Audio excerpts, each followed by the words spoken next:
গত সপ্তাহে আমাদের এক ক্লায়েন্ট আমাদের কন্ট্যাক্ট করেছেন, তারা দুইজন একটি কন্ট্যাক্ট এগ্রিমেন্টে এসছেন। সো এক পার্টি পার্শিয়ালি টাকা দিয়েছেন, পরবর্তীতে আর বাকি টাকা তারা দিতে চাইছেন না, এবং কন্ট্যাক্ট যেটা হয়েছিল, এগ্রিমেন্ট যেটা হয়েছিল সেটা কনক্লুড মানে সমাপ্ত করতে পারছেন না। সো এই মুহূর্তে আপনার করণীয় কি হতে পারে?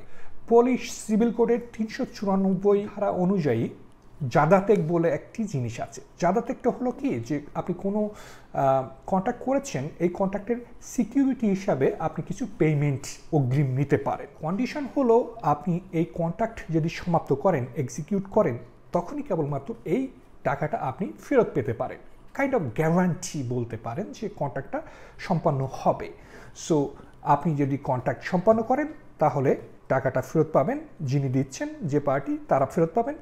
আর যদি কন্ট্যাক্ট আপনি সম্পন্ন না করেন তাহলে যাকে দেওয়া হয়েছে, যে পার্টি টাকাটা নিয়েছে, সেই পার্টি টাকাটা পেনাল্টি, কাইন্ড অফ পেনাল্টি বলতে পারেন, বা তাদের কন্ট্যাক্ট এক্সিকিউট না করার জন্য আপনি এই টাকাটা রেখে দিতে পারেন।